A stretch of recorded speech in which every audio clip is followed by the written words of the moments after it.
Samantha Kishore. I'm a graduate in economics from Sri Ram College of Commerce, Delhi University, and this was my third attempt at the civil services exam. Prelims की strategy तो बस previous year questions prepare किए थे बहुत अच्छे से, और current affairs और मेनली स्टैटिक पे फोकस रखा था क्योंकि यही क्वेश्चन हमसे अच्छे से सॉल्व हो पाते हैं वहाँ पे। तो थोड़ा अनप्रिडिक्टेबल रहता है पेपर, इसलिए कंसिस्टेंट रहना जरूरी है।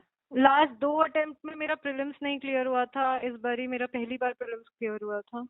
मेंस में मैंने सिलेबस के हर एक वर्ड से नोट्स बना लिए थे, और राइटिंग प्रैक्टिस बहुत ज़्यादा की थी क्योंकि एग्ज़ाम बहुत ज़्यादा ट्रेनिंग है, हमें पता है कि वो सुबह शाम होता है 3 दिन लगातार, और फिर अगले वीकेंड भी।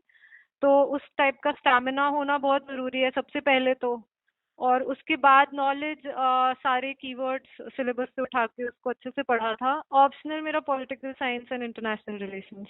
पॉलिटिकल साइंस मेरा वो था, इलेक्टिव था कॉलेज में, तो थोड़ा आइडिया था मुझे सब्जेक्ट का, और मुझे लगा इस सब्जेक्ट में राइटिंग स्किल्स मेरी जो है वो मेरी स्ट्रांग लगती है मुझे। तो आई फेल्ट दैट मुझे अपने स्ट्रेंथ्स पे रहना चाहिए, एंड पॉलिटिकल साइंस मतलब मुझे लग रहा था कि मैं अच्छे से लिख पाऊंगी, एंड जो क्रिएटिवली अच्छे से कंसाइज करके बहुत सारी इन्फॉर्मेशन लिखना होता है, तो मुझे लगा था वो मेरा एडवांटेज है, तो मुझे उस पर स्टिक करना चाहिए। बाकी इकोनॉमिक्स भी बहुत अच्छा सब्जेक्ट है, मैंने तो ग्रेजुएशन ही किया है, तो मुझे दोनों ही सब्जेक्ट बहुत पसंद थे, बट इसमें मुझे लगा कि इतने कम्पिटिटिव एग्जाम में थोड़ा सा एज इसलिए रहेगा क्योंकि मुझे अपनी राइटिंग स्किल्स पे भरोसा था। आई थिंक आज की दुनिया में तो ओवर इन्फॉर्मेशन है ऑनलाइन, कुछ ज्यादा ही इन्फॉर्मेशन है, तो वो सही से चूज करना इम्पोर्टेंट है। करंट अफेयर्स के लिए कोई भी एक वेबसाइट अच्छे से फॉलो करें, और उसके नोट्स रेगुलरली बनाएं, 3-4 जगह ना भागें, कोई एक वेबसाइट पकड़ लें।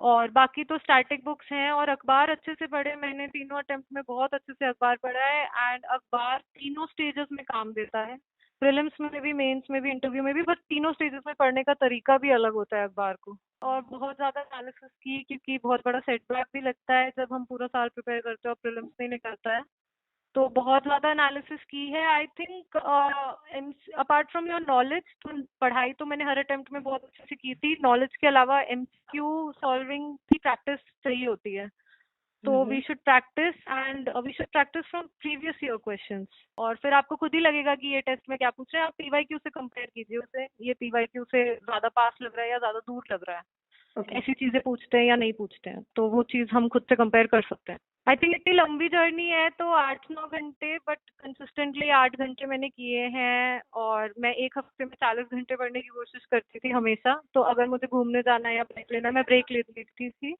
लेकिन इन अ वीक मैं ऊपर नीचे करके 9 आवर्स ऑन एन एवरेज पढ़ लेती हूँ। पढ़ाई के लिए आजकल डिस्ट्रैक्शन होता है, लेकिन सोशल मीडिया पे रहना भी बहुत जरूरी है, क्योंकि फिर आप मतलब आपके फिर दोस्त कैसे रहेंगे, तो you need to have your friends and you need to balance it out. पूरे टाइम सोशल मीडिया पे मत रहिए, थोड़ा कंट्रोल यूज करिए। मैं तो फेसबुक इंस्टाग्राम करती थी, बट अगर मुझे अफेक्ट करता था, मुझे लगता था मेरी पढ़ाई कम हो रही है इसकी वजह से, तो मैं बंद भी कर देती थी। मैंने बहुत दफा डिलीट किए ये ऐप्स, पे डाउनलोड किए, तो आप अपने हिसाब से देखते रहिए। प्रीलिम्स के लिए तो यही है कि try to be very present in the exam, analytical skills use करना है अपने, हर स्टेटमेंट को ढंग से पढ़िए, जो आता है उस पर ट्राई करिए, और जस्ट मतलब be very presence of mind, और एनालिसिस बहुत जरूरी है apart from knowledge. Next 4 days focus करिए अपने बेसिक मतलब पॉलिटी, हिस्ट्री और इकोनॉमिक्स पे, और प्रीवियस ईयर क्वेश्चंस पे, और बाकी टेस्ट सीरीज वगैरह को पॉज कर दीजिए, बिल्कुल बेसिक्स कीजिए अपने हिसाब से। If you feel 6 to 8 hours is good for you. If you, कई लोग बिल्कुल नहीं पढ़ते हैं एक दिन पहले, कई लोग ज्यादा पढ़ते हैं, तो आपको जिस चीज से कामनेस हो, ज्यादा पढ़ के, मुझे ज्यादा पढ़ के काम फील होता था, क्योंकि अगर मैं नहीं पढ़ती थी तो टेंशन होती थी। कई लोगों का उल्टा होता है, तो वो अपने हिसाब से करें, but stay relaxed, whatever keeps you relaxed. Last minute में बुक, आई थिंक अपने पॉलिटी और इकोनॉमिक्स और हिस्ट्री कर लीजिए लास्ट मिनट में, यही इम्पोर्टेंट है। I mean there was no anxiety, and ऐसा कुछ प्रेशराइजिंग माहौल भी नहीं है, they really made me comfortable, and वो लोगों ने मुझसे बहुत प्यार से बात की, एंड एक्चुअली शुरू में बोला भी कि ये कोई क्विज कॉन्टेस्ट नहीं है, एंड हमें भी सब कुछ आता नहीं है, किसी को भी सब कुछ नहीं आ सकता है, तो बस आप ऑनेस्टली बता दीजिए अगर नहीं आता है। तो उन्होंने ये बात बोली तो मुझे बहुत कंफर्टेबल फील हुआ। तो फिर उन्होंने मुझसे काफी बातें की दुनिया के बारे में, एंड जैसे पंचायत के बारे में, रिसर्च कल्चर के बारे में, स्पोर्ट्स के बारे में, क्योंकि मेरा स्पोर्ट्स में बैकग्राउंड है, I am a national level football player, तो उन्होंने पूछा कि आप ये फुटबॉल की नॉलेज कैसे यूज करेंगे एडमिनिस्ट्रेशन में। तो ओवरऑल ठीक था इंटरव्यू। मेरे पेरेंट्स दोनों पटना से हैं, मैं ग्रेटर नोएडा में रहती हूँ, और मेरा स्कूलिंग और कॉलेज दोनों दिल्ली से हुआ है, लेकिन मेरा बर्थ हैदराबाद का है, तो एक तरीके से मैं पूरे इंडिया से ही हूँ। I know how it feels, I have been there. And अगर आपको genuinely self belief है, if you think you can do it, then you should try your best, but you should believe in yourself first, and उसी के बाद आप मेहनत कर पाते हैं। So that is the first step, and be very consistent in your journey.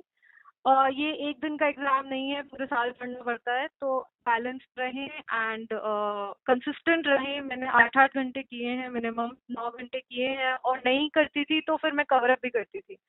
तो बस यही है कि just believe in yourself. If you truly believe in yourself, then you should really work hard for it,